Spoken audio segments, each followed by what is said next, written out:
శ్రీమాత్రే నమః. నమస్తే అండి. Welcome to my channel Lakshmisri kitchen veg recipes. ఈరోజు వీడియోలో మునగాకు తెలగపిండి పప్పుని ఎలా తయారు చేసుకోవాలో చూపించబోతున్నానండి. చాలా రుచిగా ఉంటుంది. ఈ ఆషాఢ మాసంలో ఈ మునగాకుని తినడం వల్ల ఈ సీజన్లో వచ్చే అనేక రోగాలని తగ్గిస్తుంది. మునగాకు సంవత్సరం అంతా కూడా తినలేకపోయినా కూడా ఈ ఆషాఢ మాసంలో తప్పకుండా తినాలండి. ఇలా తినడం వల్ల హెల్త్కి చాలా మంచిది. మరి ఇలాంటి ఆరోగ్యకరమైన మునగాకుతో కమ్మటి పప్పుని ఎలా తయారు చేసుకోవాలో వీడియోలోకి వెళ్ళి చూసేద్దాం. స్టవ్ ఆన్ చేసుకుని కుక్కర్ పెట్టుకుని ఇందులో అరకప్పు కందిపప్పు వేసుకోవాలండి. ఇది వెయిట్లో వచ్చేసి 80 గ్రాముల దాకా ఉంటుంది. ఈ కందిపప్పుని 2 నిమిషాలు వేయించుకోవాలి. ఇలా వేయించి పప్పు చేసుకుంటే కనుక టేస్ట్ బాగుంటుందండి. కందిపప్పు అంతా కూడా వేగిపోయిందండి. ఇందులో నీళ్లు పోసుకుని ఒకసారి కడుగువాలి.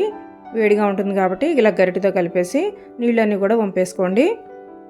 నీళ్లు వంపేసిన తర్వాత 1.5 కప్పుల నీళ్లు పోసుకోవాలి. అరకప్పు కందిపప్పు తీసుకున్నాం కదండి, దీనికి 1.5 కప్పుల నీళ్లు పోసుకుంటే కనుక కరెక్ట్గా సరిపోతుంది.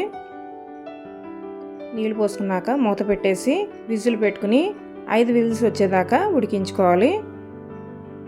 దీన్ని పక్కన పెట్టేసుకుందాం.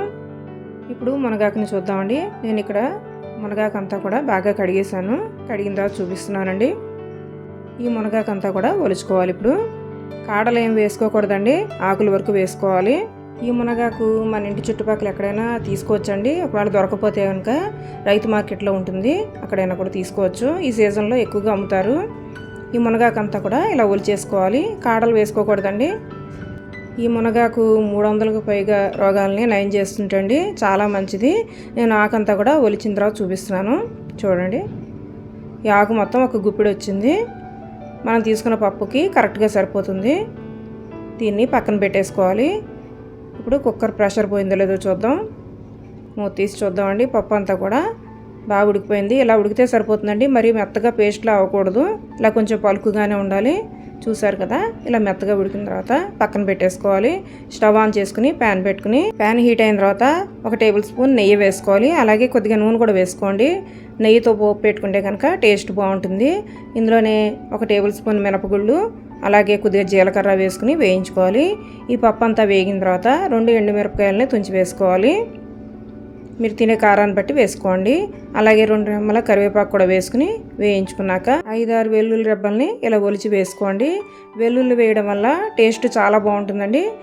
ఈ వెల్లుల్లి వేగిన తర్వాత ముందుగా ఒలుచుకున్న మునగాకుని ఇందులో వేసుకుని 2 నిమిషాలు వేయించుకోండి. ఇలా వేయించి చేసుకోవడం వల్ల టేస్ట్ బాగుంటుందండి. మునగాకు ఇలా వేగితే సరిపోతుందండి. ఇలా వేగిన తర్వాత ముందుగా ఉడికించుకున్న పప్పుని వేసుకోవాలి. అలాగే 1 అర గ్లాసు నీళ్ళు కూడా పోసుకోవాలి. వీటిని బాగా కలుపుకోవాలి. మీడియం ఫ్లేమ్లో పెట్టుకుని ఉడికించుకోవాలి. ఇందులోనే రుచికి సరిపడా సాల్ట్ వేసుకోవాలండి. 1 టీ స్పూన్ సాల్ట్ అయితే సరిపోతుందండి. సాల్ట్ ఎక్కువ పట్టదు, కొద్దిగా వేసుకోండి. అలాగే కొద్దిగా బెల్లం పౌడర్ కూడా వేసుకోండి, టేస్ట్ బాగుంటుంది. అలాగే 1/2 టీ స్పూన్ పసుపు కూడా వేసుకుని కలుపుకోవాలి. సాల్ట్ ఎక్కువ పట్టదండి, కొద్దిగా వేసుకోవాలి. సరిపోతే మళ్ళీ కలుపుకోవచ్చు. ఇప్పుడు మీడియం ఫ్లేమ్లో పెట్టుకుని ఉడికించుకోండి. ఇలా ఉడికిన తర్వాత ఇందులో అరకప్పు తెలగపిండి వేసుకోవాలి.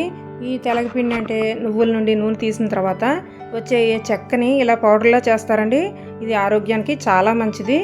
దీన్ని 1 అరకప్పు వేసుకోవాలి. తెలగపిండిని అరకప్పు వేసుకుంటే సరిపోతుంది. వేసుకుని కలుపుకోవాలి. లో ఫ్లేమ్లో పెట్టుకుని కలుపుకోండి. ఈ తెలగపిండి వేసిన తర్వాత అడుగు అంటుతుందండి, అందుకని లో ఫ్లేమ్లో పెట్టుకుని కలుపుకోండి. కలుపుని మూత పెట్టేసి ఉడికించుకోవాలి. ఒక 5 నిమిషాలు ఉడికించుకుంటే సరిపోతుందండి. మధ్య మధ్యలో కలుపుకుంటూ ఉండాలి, అడుగు మాడుతుంది. లో ఫ్లేమ్లో పెట్టుకుని కొద్దిగా పొడిగా అయ్యేదాకా ఉడికించుకోవాలి. చూసారు కదా, ఇలా ఉంటే సరిపోతుంది. ఇలా ఉండగానే స్టవ్ ఆఫ్ చేసుకోవాలండి. మరి లేకపోతే పొడి పొడిగా అయిపోతుంది. టేస్ట్ అయితే చాలా బాగుంటుందండి. తప్పకుండా ట్రై చేయండి. ఈ పప్పుకి ముక్కల పులుసు కానీ ఉల్లిపాయ పులుసు కానీ కాంబినేషన్ చాలా బాగుంటుందండి.